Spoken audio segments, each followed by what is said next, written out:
Good evening friends, स्वागत है आप सभी का हमारे यूट्यूब चैनल पर। और स्टूडेंट, आज हम लोग बात करने जा रहे हैं आपका जो लिगेंड्स वाला चैप्टर होता है ऑब्सेशन यौगिक, और उसमें एक आपका वंडर थ्योरी होती है। आज उसके बारे में हम लोग डिस्कस करेंगे। ठीक है, देखिए विदाउट वेस्टिंग आपका, ठीक है ना, टाइम वेस्ट किए बिना देखते हैं। इसमें आपको 3 पॉइंट आपको याद रखने हैं, 1 बाय 1 देख लीजिए। सबसे पहला है आपका उपसेचन यौगिकों में धातु परमाणु की 2 प्रकार की संयोजकताएं प्रदर्शित करता है। केवल इतना ध्यान रखिए कि कितने प्रकार की है, सिर्फ 2 प्रकार की। और 2 कौन कौन सी है? एक आपका प्राइमरी है और एक आपका सेकेंडरी, इनके प्राथमिक और द्वितीयक संयोजकताएं प्रदर्शित करता है। दूसरा पॉइंट जिसमें दे रखा है वो है कि केंद्रीय धातु परमाणु जो है वो आपका दोनों संयोजकताओं को संतुष्ट करता है। यानी कि दूसरे में क्या ध्यान रखना आपको, किस उसको क्या करेगा? संतुष्ट करेगा। किसको? दोनों संयोजकताओं को। ठीक है। और तीसरा पॉइंट जो आपको ध्यान रखना है कि जो प्राथमिक संयोजकता होती है वो ऋण आयनों द्वारा, और जो द्वितीयक संयोजकता होती है वो आपका उदासीन परमाणु हो सकता है, आयन हो सकता है, या फिर ये कह लीजिए कि डायरेक्ट के लिगेंड्स के द्वारा संतुष्ट की जाएगी। अब यहाँ पे समझने वाली क्या बात है? ठीक है, 3 पॉइंट दे रखे हैं, डायरेक्ट दिख रहे हैं कि पहले में क्या है कि जो आपके धातु परमाणु होते हैं, जो कॉम्प्लेक्स आपके साल्ट होते हैं, है ना, इसमें बड़ा ब्रैकेट आता है, उसकी बात कर रहे हैं। देखिए एक एक उस पॉइंट को आपको मैं क्लियर करूंगा। पहले सुन लीजिए, आपके 3 पॉइंट हैं जो आपको इसमें याद रखने हैं। पहला पॉइंट क्या है आपका? पहला पॉइंट है कि 2 प्रकार की संयोजकता होती है। दूसरा पॉइंट क्या है कि वो दोनों को संतुष्ट करता है। और तीसरा पॉइंट क्या है? तीसरा पॉइंट है आपका कि उसमें क्या होगा, जो प्राइमरी आपकी वैलेंसी है, यानी कि जो प्राथमिक आपकी संयोजकता है वो निगेटिव आयंस के द्वारा, और जो सेकंड वाली होती है आपकी वो कैसे करता है प्रदर्शित आपको, ठीक है ना, या कहाँ से वो संतुष्ट होती है? वहाँ पे उदासीन परमाणु भी जुड़े हो सकते हैं, आयन भी हो सकते हैं, और लिगेंड्स भी वहाँ पे जुड़े हो सकते हैं। ये 3 पॉइंट है। अब मैं आपको इनको समझाता हूँ कैसे ये होते हैं। देखिए ध्यान से।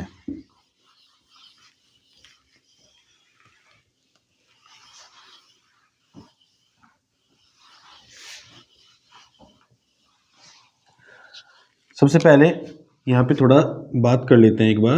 एक तो प्राइमरी है आपकी संयोजकताएं, ठीक है, और दूसरी है आपकी द्वितीयक। ये याद रखने का तरीका है, किस प्रकार से हम लोग इसको सीखेंगे। ठीक है, तो प्राइमरी संयोजकता जो है आपकी, ये आपकी जो आपके निगेटिव आयंस होंगे, ठीक है, उनके द्वारा बैलेंस होगी। और ये आपकी डायरेक्ट आप ध्यान रख सकते हैं कि जो आपके लिगेंड्स होंगे उनके द्वारा आपकी, ठीक है ना, संतुष्ट यानी कि सेटिस्फाई ये होगी। अब ये होती कैसे है, इनका मतलब क्या क्या होता है? देखिए प्राइमरी का मतलब सीधा सीधा होता है आपका ऑक्सीडेशन नंबर, ऑक्सीडेशन नंबर, ठीक है, ये प्राइमरी का मतलब होता है। और द्वितीयक का मतलब होता है सीधा सीधा कोऑर्डिनेशन नंबर, यानी कि उपसहसंयोजन संख्या। ये 2 चीजें आपके समझ में आ गई होगी।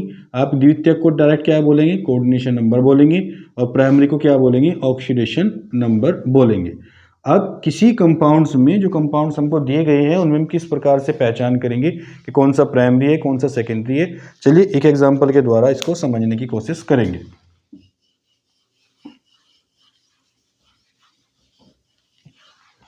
देखिए जो वर्नर ने जो मैन आपका एग्जाम्पल दिया था, हम उसी की बात कर लेते हैं। ठीक है, ये था CO Cl3 और 6NH3, ठीक है ना, इस प्रकार से ये था। और इसमें क्या होता है, दरअसल इसमें इस प्रकार से है कि जो आपका कोबाल्ट क्लोराइड होता है, ये क्रिया करता है किसके साथ में? अमोनिया के साथ क्रिया करता है, और उसके बाद में फिर ये बनता है।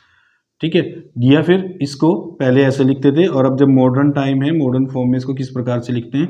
मॉडर्न फॉर्म में इसको हम ऐसे लिखते हैं, ठीक है, ये बड़ा ब्रैकेट आएगा CO NH3 होल 6, और यहाँ पे आ जाएगा आपका Cl3, ठीक है। और जब इसका IUPAC नोमेनक्लेचर हम लोग करते हैं, तो IUPAC में ये कौन सा टाइप है आपका?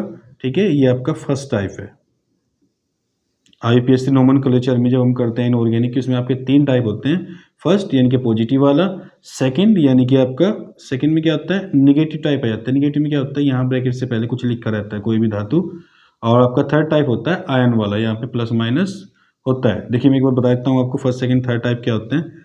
फर्स्ट टाइप में यहाँ से आपका ब्रैकेट से आपके शुरू होंगे, यहाँ पे कोई भी मेटल आएगी, यहाँ पे आपके लिगेंड्स होंगे, ठीक है, और यहाँ पे बाहर आपका कोई भी मूलक यानी कि रेडिकल्स वगैरह जुड़े रहेंगे।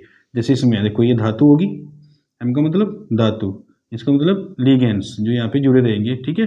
और जो बाहर है आपके मूलक वो अलग हो गई। ये तो हो गया आपका फर्स्ट टाइप। सेकंड टाइप में दरअसल क्या होता है कि सेकंड टाइप में यहाँ पे कोई एक धातु आ जाएगी, यहाँ पे तो फिक्स रहेगा केंद्रीय धातु, ये तो आएगा ही आएगा, लिगेंड्स भी आएंगे, ठीक है। लेकिन यहाँ पे शुरू में कोई धातु आ जाएगी और बाद में कुछ नहीं आएगा, ठीक है। यानी कि फर्स्ट टाइप में बाद में आएगा और सेकंड टाइप में यहाँ पहले आ जाएगी धातु आपकी, ये ध्यान रखना, धातु आएगी।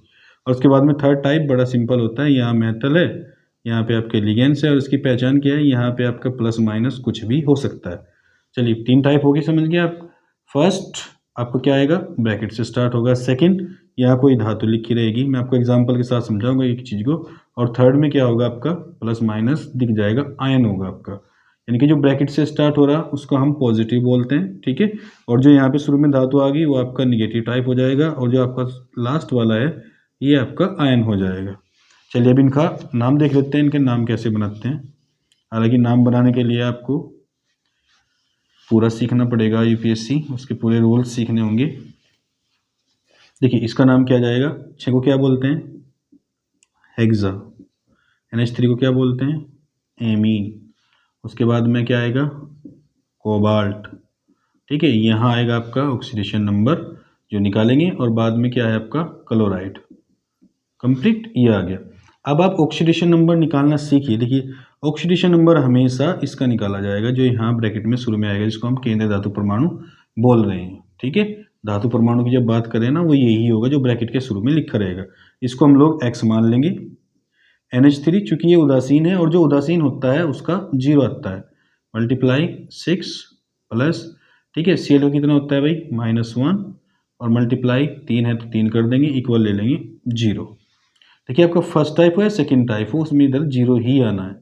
और जब थर्ड टाइप आएगा आयन, तो उसमें जितना प्लस माइनस होता है वो उधर यहाँ पे 0 के स्थान पे लिख देंगे। अब कितना आ जाएगा x, ये 0 हो गया, इसको छोड़ दीजिए, ये -3 हो गया, ठीक है। और उधर जाने के बाद कितना हो जाएगा आपका +3। तो जो हमने ये निकाला है, अब बात पे वहीं पे वापस आते हैं प्राइमरी और सेकेंडरी पे। तो जो हमने ये निकाला है ये होती है आपकी प्राइमरी संयोजकता, इसे क्या बोलते हैं हम लोग, ठीक है। ये जो आप निकालेंगे आप, ये हो जाएगा आपका प्राइमरी संयोजकता, यानी कितनी आ गई, 3। क्लियर हो गया। और इसके बाद बात करें हम लोग सेकेंडरी की, यानी कि द्वितीयक संयोजकता की बात करते हैं। तो द्वितीयक संयोजकता का मतलब होता है कि आपके कितने लिगेंड्स वहाँ जुड़े हुए हैं, कितने हैं भाई, 6। यानी कि ब्रैकेट के अंदर पहले वाले को छोड़ के जो कुछ भी यहाँ पे लिखा मिलेगा वो सब आपका क्या कहलाएगा, ये कहलाएगा द्वितीयक, ठीक है ना, यानी कोऑर्डिनेशन नंबर कहलाएगा। अब कितने कोऑर्डिनेशन नंबर हो गए आपके, 6। तो कोऑर्डिनेशन नंबर क्या हो गए, 6। तो इसमें कोई डाउट वाली बात नहीं है। अब आपको समझ में आ गया प्राइमरी कैसे निकालते हैं और सेकेंडरी कैसे निकालते हैं। सेकेंडरी निकालने में आपको कुछ करना ही नहीं है, जितने भी लिगेंड्स वहाँ पे जुड़े हुए हैं वो ये आपका क्या कहलाएगा, कोऑर्डिनेशन नंबर कहलाएगा।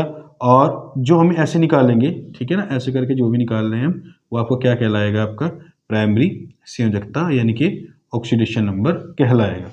चलिए और बात करते हैं, अभी और एग्जाम्पल लेंगे, ठीक है ना, उसकी सहायता से करते हैं।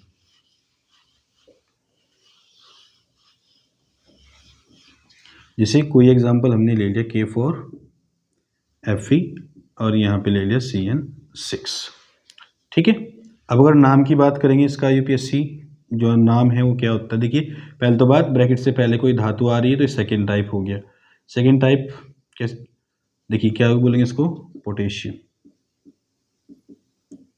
पोटेशियम, ठीक है। सेकेंड टाइप में क्या होता है, फिर ये धातु का नाम लिखने के बाद लिगेंड्स का नाम लिखना होता है, तो क्या आ जाएगा, 6 को क्या बोलते हैं, हेक्सा। CN को क्या बोलते हैं, साइनो, ठीक है। और जो Fe होता है, ठीक, Fe को नॉर्मल तो हम लोग क्या बोलते हैं, आयरन बोलते हैं, ठीक है। ये कई बार इसको ऐसे फेरस या फेरिक आपने सुना होगा, ऐसे बोलेंगे। लेकिन जैसे ही कोई सेकंड टाइप आएगा तो सेकंड टाइप में जो भी यहाँ धातु होगी उसके नाम में आपको एट जोड़ना होता है, ठीक है। जैसे फेरस है और 8 जुड़ेगा तो क्या बन जाएगा आपका, फेरेट बन जाएगा। इस प्रकार से सेकंड टाइम में कहाँ की आवाज़ आनी चाहिए, 8 की आवाज़ आनी चाहिए केंद्रीय धातु परमाणु में। अब देखिए ध्यान से, अब इसका ऑक्सीडेशन नंबर निकालना, आपको कैसे निकालेंगे, इसका तो हमेशा x मानेंगे। देखिए पोटेशियम कितना होता है, प्लस होता है 1 मल्टीप्लाई बाई 4 प्लस, इसका निकालेंगे तो x, जिसका निकालना उसका x मान लो। CN के ऊपर कितना आवेश होता है, -1 multiply by 6 is equal to क्या ले लेंगे, 0। अभी कितना हो जाएगा, 4 प्लस x, इसका इसमें मल्टीप्लाई करेंगे, -6 इज इक्वल टू 0।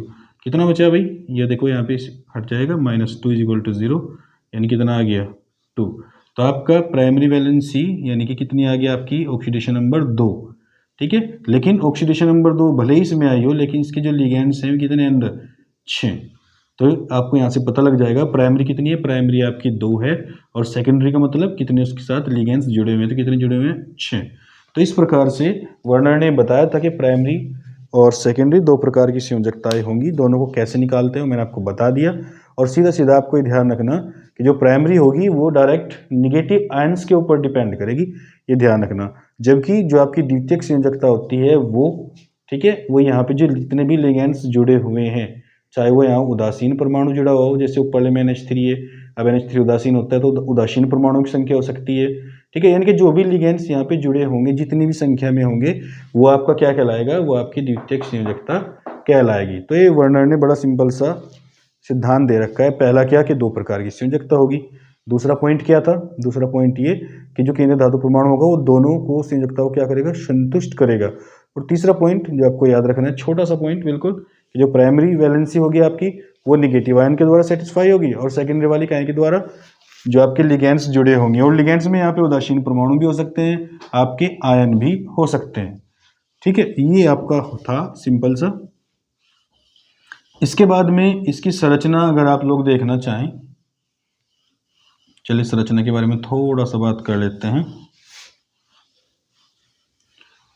देखिए ये यहाँ पे Cl3 है, या मैंने आपको बताया आप इसको ऐसे लिखेंगे CO NH3 का होल 6, ठीक है, और Cl3।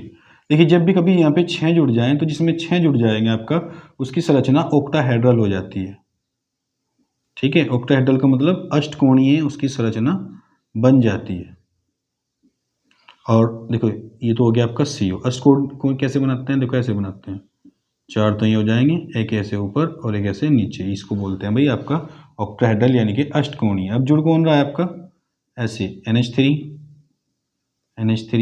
ठीक है, यहाँ पे NH3 है, यहाँ पे आपका NH3 है, यहाँ पे NH3 है, N आपका H3 है। ठीक है, और जो यहाँ पे बाहर हैं इनको आप ऐसे डैश डैश डैश करके जोड़ सकते हैं इस प्रकार से।